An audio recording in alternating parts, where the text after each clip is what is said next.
A esperança é uma das qualidades que o cristão possui, é uma das qualidades mais importantes que o cristão possui no seu dia a dia, para viver o dia a dia. A esperança de viver uma vida nova em Cristo Jesus. Porque através do Senhor Jesus Cristo, através da obra da redenção, Ele consumou toda a obra da salvação para que pudéssemos ter nova comunhão com o Senhor, nosso Deus. E assim, através dessa comunhão, nós temos sempre a esperança no amanhã. A esperança vivificada através de Jesus Cristo em nossa vida. E essa esperança é essencial para que o cristão viva o seu dia a dia, sem se desesperar, sem se preocupar. Porque quando olhamos à nossa volta, tudo parece estar dando errado. Imaginemos que a nossa esperança muitas vezes depende daquilo que está acontecendo ao nosso redor. Depende daquilo que está acontecendo à sua volta. Depende do financeiro, né?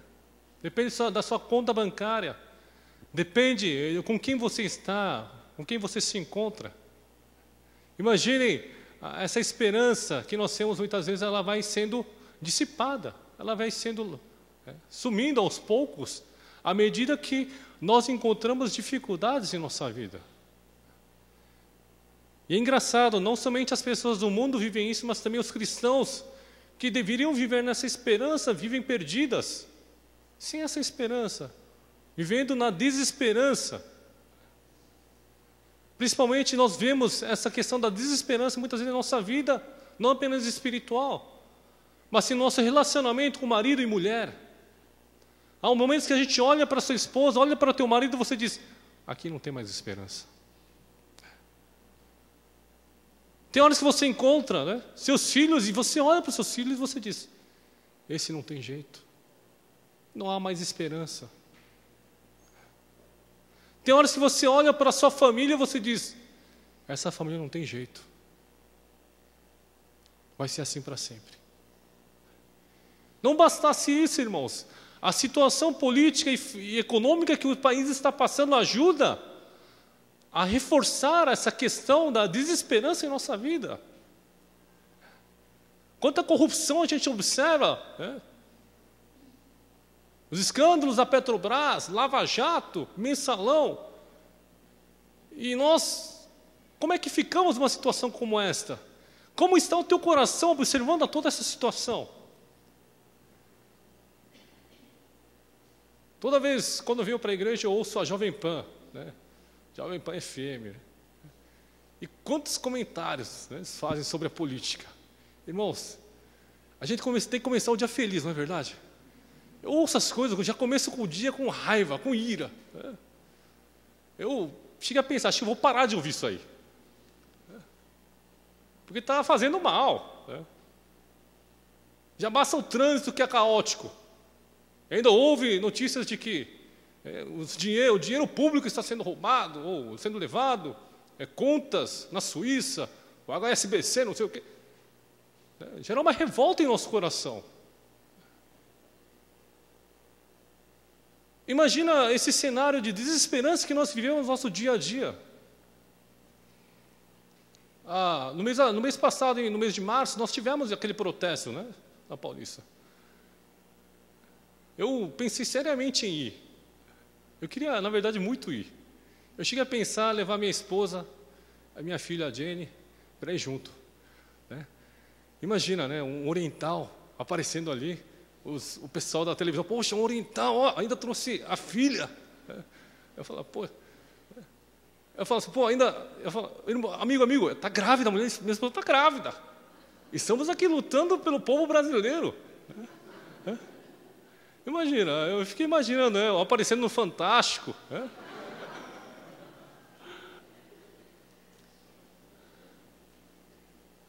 Mas eu não consegui ir. Né? Minha esposa acho que não deixou. Ela falou que ia ser perigoso. Então a gente tem que obedecer, né, irmãos? Quando a mulher fala, a gente tem que obedecer. Aí eu fiquei em casa, lá para, acho que umas 7 horas da tarde, De repente já apareceram na televisão os ministros da Dilma Rousseff comentando sobre o ato público que aconteceu naquele dia. E no meu prédio as pessoas pegaram a panela e começaram a bater as panelas, na varanda de suas casas. Irmãos, esse foi o momento que eu me senti liberto. Naquele instante eu fui para a cozinha, peguei a primeira panela que vi e dá-lhe panela. E minha sogra estava ali perto e falou: Samuel, você vai estragar a panela, não importa. Vou sacrificar essa panela pelo meu povo brasileiro. Irmãos, eu fiquei por mais de 20 minutos batendo a panela, irmão, sem mentira. O pessoal se cansava, eu estimulava: vai, não para não. Vai. O momento de desesperança que muitas vezes é gerado em nossa vida devido ao ambiente que nós estamos vivendo, é a realidade que o cristão de hoje em dia, o cristão vive essa vida hoje em dia. De tantos escândalos que nós observamos, não bastasse somente a família com problema, a nossa vida com problema, o nosso financeiro com problema, os problemas que acontecem em todo o país têm gerado essa desesperança em nosso coração. Como viver em meio a essa desesperança, irmão? Como vamos superar essa situação, esse momento? Como poderemos enfrentar todos esses problemas que nós estamos observando no nosso dia a dia? A palavra de hoje nos retrata uma viúva que vai ao encontro de Eliseu, o profeta. E ela diz, no versículo 1, certa mulher das mulheres dos discípulos dos profetas clamou a Eliseu, dizendo: meu marido, teu servo, morreu. Diz: é teu servo. Você lembra desse seu servo? Ele morreu agora. E tu sabes que ele temia ao Senhor. É chegado o credor para levar os meus 2 filhos para lhes serem escravos. Imagina o coração desta viúva. Ela não apenas perdeu o seu marido, ela deveria estar em luto naquele instante. Não somente ela estava numa situação difícil, mas também estava para perder o quê? Os seus 2 filhos. Muitas vezes nós colocamos a nossa esperança em nossos filhos. Os pais geralmente têm isso, de colocar: meu filho, você... tem pais assim que, como eu não consigo ser jogador de futebol, você vai ser um jogador de futebol. Tem pais: eu quero que você seja advogado, porque eu não consegui ser advogado. Imagina, muitas vezes a gente coloca essa esperança nos seus filhos. E essa esperança que estava, talvez um fio de esperança que havia em sua vida ali, que eram os seus filhos, elas seriam tomadas, por quê? Por causa de uma dívida. Por causa de uma dívida, irmãos. Ela estava numa situação em que ela não tinha para onde ir, irmãos. Numa situação em que ela estava em uma situação totalmente desesperadora. O que fazer num momento como este? O que fazer numa situação como esta? Nós sabemos que pela lei, em Levíticos capítulo 25, versículo 39, está escrito assim. Vamos ver juntos, irmãos, versículo 39 e 40. Também se teu irmão empobrecer, estando ele contigo, e vender-se a ti, não o farás servir como escravo, como jornaleiro e peregrino, estará contigo até o ano do jubileu, te servirá. Eles seriam servos, desse homem que estava, desse credor. E o versículo de Êxodo, capítulo 21, versículo 2, diz assim, vamos ler juntos? Se comprares um escravo hebreu, 6 anos servirá, mas ao 7º sairá forro de graça. Amém. Era uma tradição da época, era um costume da época. Se você está endividado, você poderia pagar essa dívida através do seu servir. E ela tinha, acho que prometido, o pai talvez, tinha os seus filhos para dar como parte de pagamento dessa dívida pela situação que estavam passando. Imaginem essa situação que essa moça, que essa viúva estava vivendo. Muitas vezes nós nos encontramos em uma situação próxima ou semelhante disso. O que nós vamos fazer nesse momento?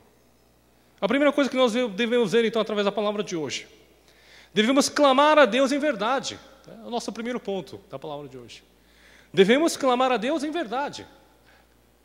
Veja, essa viúva, ela foi perante a Eliseu e foi falar a ele de tudo que se passava em sua vida.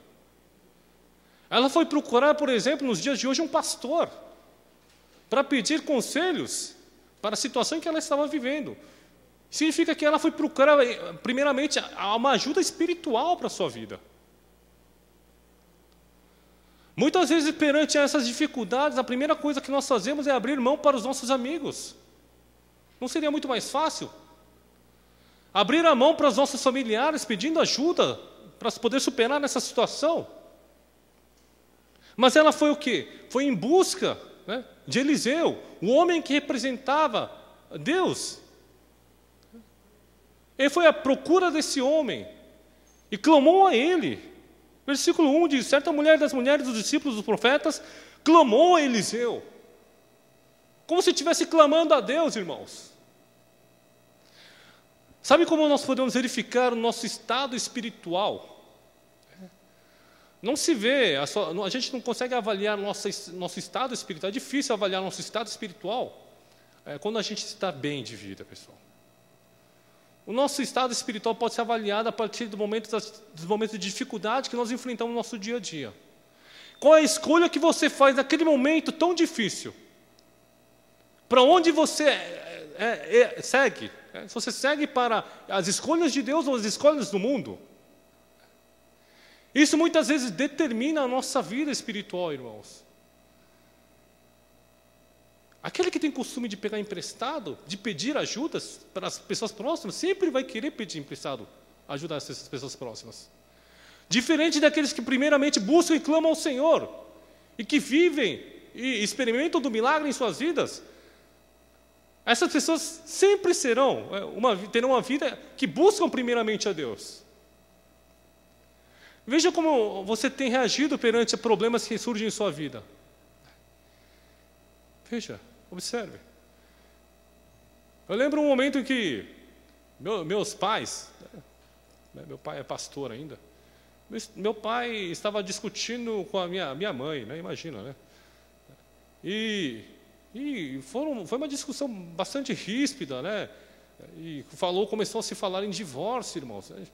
Aí fiquei imaginando né, um pouco mais novo, muito mais novo. Imaginei, poxa, como é que pode? Uma família de pastor vai se divorciar? É inaceitável. Irmãos, família de pastor também é família humana, irmãos. Tem gente que pensa que família de pastor é família de Deus. Deus. Não, acontece, nós passamos fome, nós fazemos xixi. Tem gente que pensa que o pastor também nunca faz xixi. Um dia um irmão, ele de uma igreja, mega igreja, e viu que o pastor havia entrado no banheiro e havia a SAF, né, da senhora. Né? As senhoras viram o pastor entrando no banheiro e ficaram assim: meu Deus, irmãs, o pastor entrou no banheiro. Como? Eu falei: como assim? O pastor também faz as suas necessidades, irmão, né?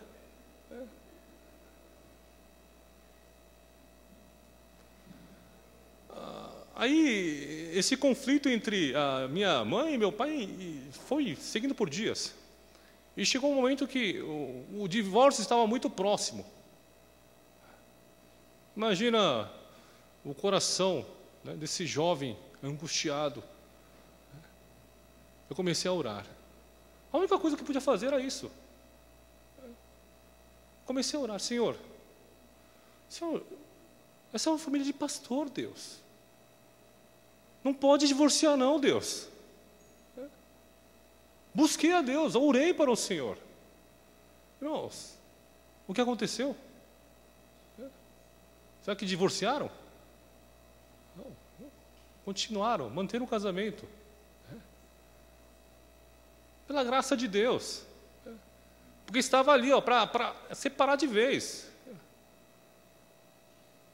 Quando clamei a Deus, Deus escutou as minhas orações, as minhas súplicas, e Ele atendeu ao meu chamado. Da mesma maneira, irmãos, na tua vida espiritual, não sei como você se encontra, na tua relação familiar, na tua relação financeira, na tua relação com as pessoas. Se está indo de mal a pior, é o momento de você orar para o Senhor, de pedir em súplicas a ajuda de Deus em sua vida. Devemos clamar ao Senhor. Devemos pedir essa ajuda de Deus. Por quê? Ele é o nosso Deus. Senão Ele não seria Deus, irmãos. Ele está ali para nos auxiliar, para nos guiar, para nos suprir daquilo que nós necessitamos em nosso dia a dia. Esse é o nosso Deus, irmãos.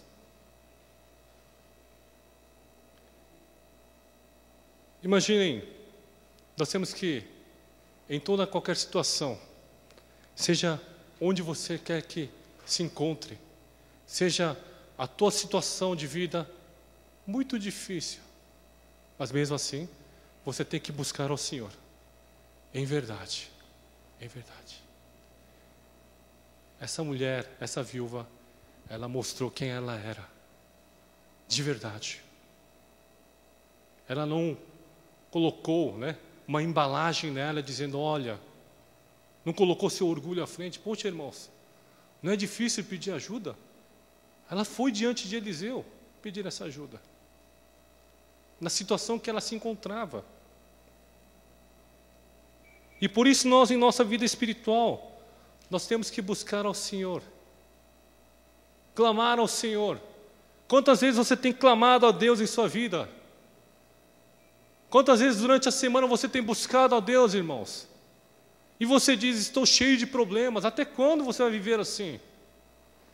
Veja essa mulher, ela buscou a Eliseu, o homem de Deus, para receber essa ajuda que ela necessitava. E veja na sequência o que acontece com essa mulher. Eliseu lhe perguntou, que te hei de fazer? Dize-me que é o que tens em casa. Ela respondeu, tua serva não tem nada em casa, senão uma botija de azeite. Em segundo lugar, devemos querer e obedecer a Deus que faz as pequenas coisas tornarem-se grandes. Aquilo que aos seus olhos era mínimo, fez se tornar grandes coisas. Jesus compara a um grão de mostarda, o reino de Deus. O grão de mostarda, a semente é uma das mais pequenas possíveis.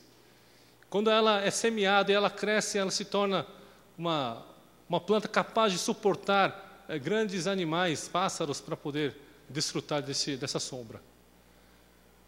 Da mesma maneira, irmãos, as pequenas coisas que há em nossa vida, que muitas vezes nós desprezamos, Deus tem usado para edificar a cada um de nós. Muitas vezes pensamos em nossa vida espiritual, dentro da igreja também, o fulano é desprezível, eu não quero me relacionar com fulano porque eu não acho ele uma boa pessoa. Ou cicrano, eu não gostei, não gostei da fisionomia, não gostei, eu não fui com a cara. Irmãos, isso acontece dentro da igreja. Aí eu não fui com a cara do fulano, você nem conversou com essa pessoa. Imagina. Mas Deus usa essas pessoas que você acha tão desprezíveis para realizar uma obra grandiosa, através da sua obra, através de suas mãos. Imaginemos, o Agostinho de Hipona. Conhece o Agostinho de Hipona? Como era a sua vida antes? Era uma vida desprezível, irmãos. Só a sua mãe Mônica dava valor à vida do Agostinho. E a sua mãe Mônica falava todos os dias, meu filho, vai encontrar o Ambrósio, por favor, encontra esse homem. Para quê? Para ouvir essas palavras, porque essas palavras vão mudar a sua vida. Ela sabia, acreditava que isso podia acontecer. Mas Agostinho de Hipona, ele nunca foi ao encontro dele.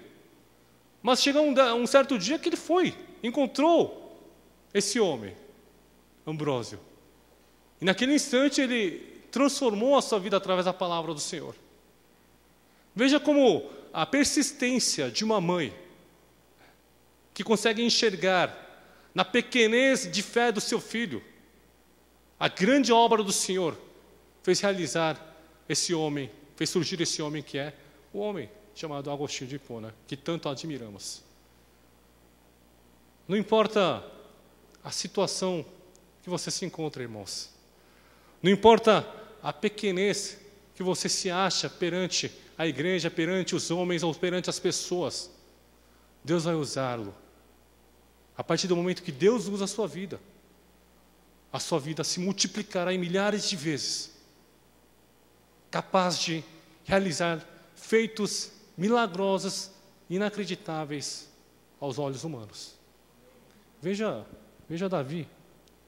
Irmão, quem diria Davi? É um pastor que cuidava de ovelhas. Ele foi usado por Deus. Quando Deus agiu em sua vida, ele conseguiu enfrentar quem? Golias, irmãos. Aquele homem que era tão temível, aquele homem gigante que todos tinham medo, ele foi capaz de enfrentar e vencer aquela luta. A nossa vida espiritual, irmão, ela começa desde as pequenas coisas. Talvez para essa mulher, o óleo que ela possuía não era de nada. Mas através da ação divina em sua vida, esse óleo se multiplicou. Virou algo maior do que ela imaginava que aquilo fosse. Por isso que é muito importante, irmãos, darmos valor aos pequenos atos de nossa vida. Darmos valor às pequenas ações em nossa vida. As mudanças acontecem em nossa vida, irmãos, a partir das pequenas coisas, dos pequenos costumes. Por isso que é importante orarmos, irmãos. Por isso que é importante termos momentos de devoção, né? Momentos devocionais no nosso dia a dia. Parece ser pequenas coisas em nossa vida. Parece insignificante muitas vezes, mas são essas palavras de vida que muitas vezes vai transformar o seu ser, a tua vida. Vai fazer você superar limites que você nunca imaginou. Irmãos, essa alegria, essa vontade tem que estar em nosso coração. Tem que estar em seu coração. Porque Deus realmente preencheu essa pessoa daquilo que necessitava. Através da fé, através desse obedecer a Deus que ela teve em sua vida. Veja o versículo 3.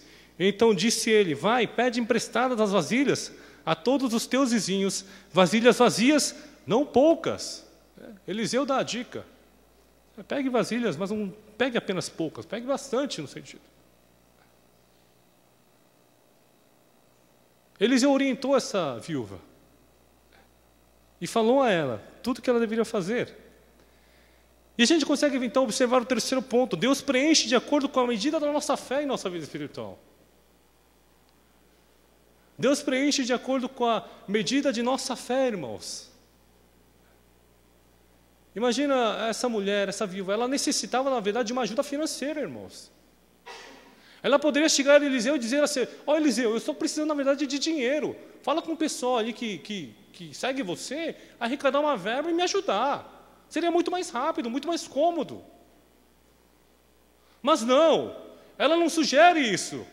Ela não vai com uma decisão tomada em seu coração para dizer: ó, faça desse jeito para mim.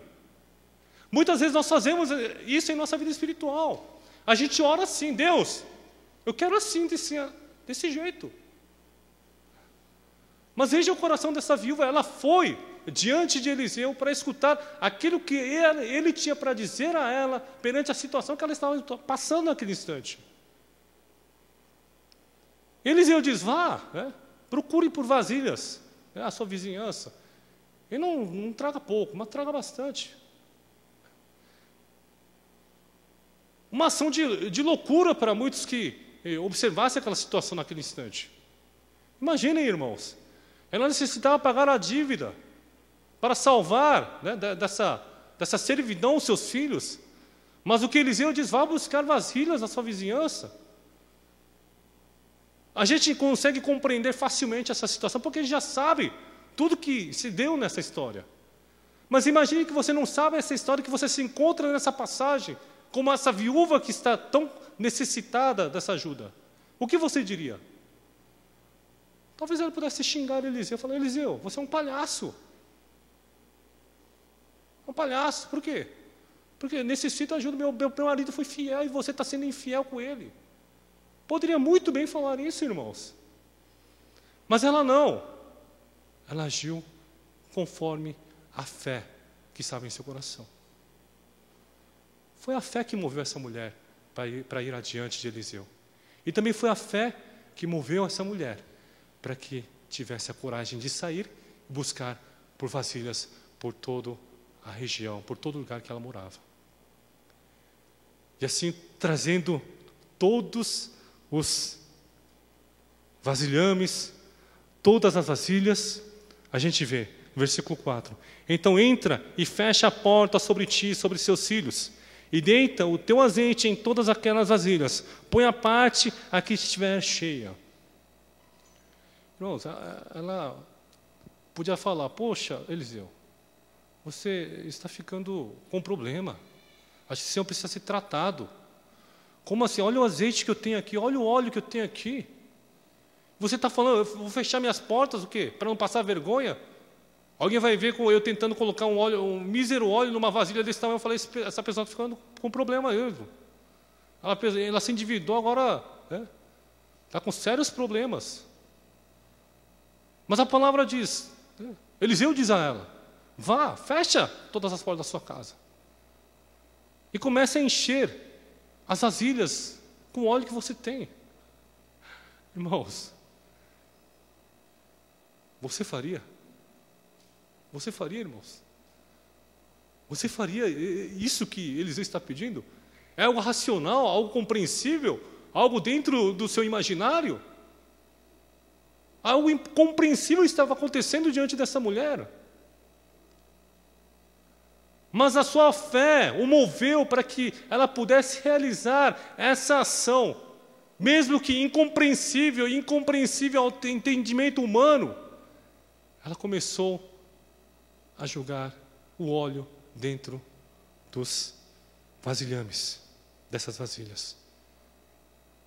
E o que aconteceu, irmãos? O que aconteceu? Essas vasilhas foram se enchendo, irmãos. Glória a Deus. Se fosse uma igreja assembleiana, irmãos, o pessoal ia estar de pé, assim, batendo palma. Glória a Deus, aleluia, irmão. O presbiteriano é frio e irracional, muitas vezes.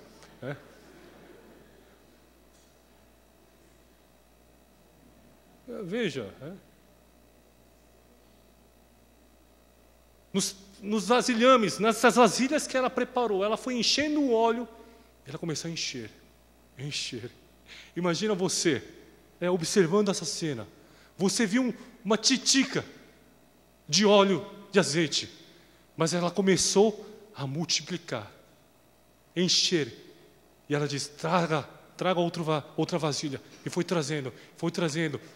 Imagina o trabalho com todas as portas fechadas. A gente tenta compreender por que as portas tiveram que estar fechadas. Muitas vezes, para que nós não olhemos para o mundo, no momento em que nós realmente temos uma ação de fé, não temos que olhar para o mundo. Na ação de fé, a gente tem que olhar apenas para Deus, e no milagre que Ele irá realizar em nossa vida. E é por isso que a viúva, ela fechou as portas, como Eliseu havia mandado, ela começou a encher, e foi se enchendo, e chegou uma hora que acabou, as vasilhas. E assim diz, acabou, não há mais vasilhas vazias para encher. Irmãos, Deus age em sua vida espiritual conforme o tamanho da sua fé, irmãos. Se você realmente age através da sua fé perante o Senhor, Ele irá te dar de acordo com a fé que você possui.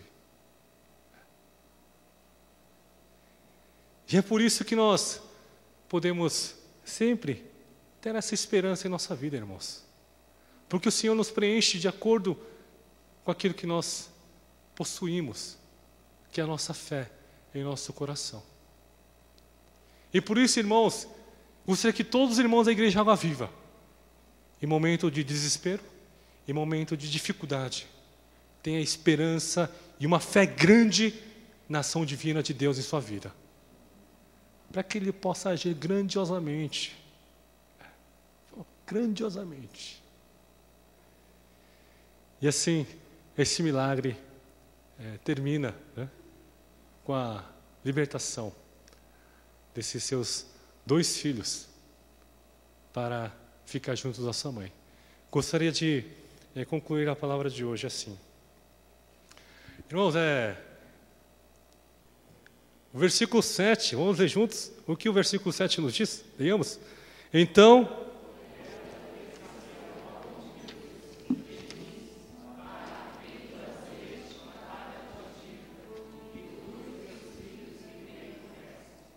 amém, amém. Eu estava no ministério, né, na Coreia, quando eu estava fazendo o ministério com os jovens. Eu terminei meu tempo e estava voltando para o Brasil. E o presbítero que servia junto comigo no departamento de jovens, ele, na minha despedida com ele me deu um envelope, irmãos, né? Ó, evangelista Samuel, eu tenho algo para te dar. Ele pegou o envelope e deu esse envelope para mim. Eu falei, mas presbítero, o que é isso? Ó, usa, né, para pagar a sua passagem de avião de volta para o Brasil. Sabe quanto custa uma passagem da Coreia? Na época, custava da Coreia para o Brasil em torno de $2.000. Nos valores de hoje, assim, no câmbio de hoje, são R$6.000. Aí, quando o presbítero me deu, eu falei, um sorriso se abriu em meu rosto. Imagina. Mas eu tentei me controlar. Para não transparecer muito, poxa. Ele podia dizer, esse evangelista gosta do dinheiro, tá vendo? Eu falei, eu tentei ao máximo, né, controlar a minha fisionomia, né, de seriedade. Obrigado, presbítero. Guardei no bolso, né? Estava voltando para casa, né, no ônibus. Imagina a expectativa, né? O presbítero tinha falado assim, usa para pagar o transporte de avião para a volta para o Brasil. Aí você se enche de esperança, né? Você até fica tentando adivinhar, quanto será? Desculpa, irmão, falar de dinheiro assim, né? Mas naquele instante eu pensei, quanto será que o presbítero me deu? Deixa eu tentar acertar. Fiquei tentando. Será? Aí se você imagina, você já abre um sorriso, né? Que bom. Que legal. Aí naquele instante, no ônibus, né? Aí eu falei, fiz meu momento, né? Aquele momento, né? Tirei o envelope e falei, é aqui, Senhor, que está a minha passagem. Quando eu abri o envelope, irmãos, nos valores de hoje estavam ali contidos R$80. Imagina a minha decepção, irmãos. O presbítero tinha criado uma expectativa em mim, né? Feito eu criar uma expectativa de que, imagina, a passagem para a Coreia custa R$6.000. Ele me dá algo em torno de R$80. Eu fiquei indignado. Eu pegava o envelope e ficava assim, ó, que é isso?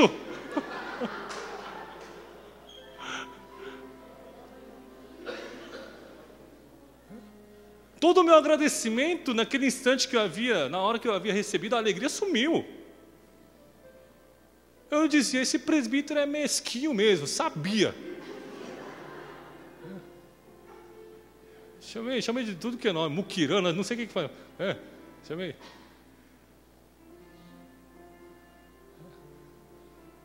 O ser humano, né, faz criarmos uma expectativa em relação ao outro, mas muitas vezes nos decepciona, irmãos.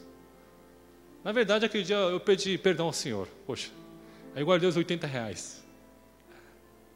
Mas, Senhor, perdoa, Senhor. Eu estou errado. Mas também o presbítero estava errado, Senhor. Não precisava ter falado daquele jeito. Aí eu guardei. Nós criamos, fazemos as pessoas criarem uma expectativa em relação a nós, sempre positivas. Mas muitas vezes o que nós fazemos é decepcionar essas pessoas. Decepcionamos nossos pais, nossos cônjuges, nossos filhos, nossos familiares, nossos primos, todos. E nós também somos decepcionados. Ficamos decepcionados pelas pessoas que estão aqui na nossa expectativa. Mas sabe a palavra de hoje? Deus não nos decepciona. Sabe por quê? O versículo 7 diz assim: então fui ela e fez saber ao homem de Deus, ele disse: vai e vende o azeite e paga a tua dívida. Veja como essa mulher é fiel. Ela tinha uma dívida. Ela podia muito bem pegar esse óleo e vender rapidamente e resolver o problema da dívida. Mas ela manteve esse óleo em sua casa e foi ao encontro de Eliseu para conversar com ele mais uma vez. Quem poderia fazer isso? Essa mulher fez, foi adiante de Eliseu e perguntou: e agora, o que eu faço? E assim diz: vai, vende o azeite e paga a tua dívida. Claro, paga a sua dívida, agora resolve isso aí. E depois diz: e tu e teus filhos vivei do resto. Eu pensei nesse resto, irmãos. Quando Eliseu diz assim, vivei do resto, não é algo para durar 1 ou 2 meses.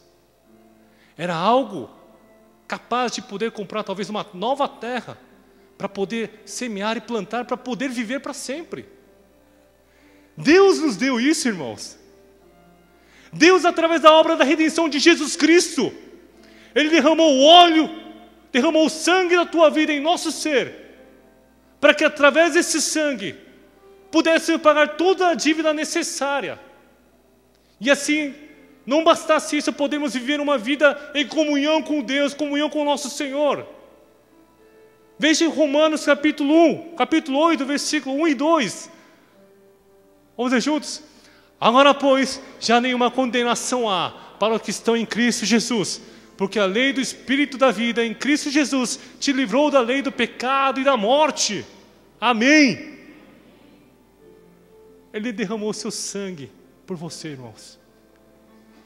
Não bastasse esse derramar do sangue, agora nós temos essa comunhão, essa alegria de viver como cristão nosso dia a dia. Mesmo em situações de desesperança, nós temos esperança.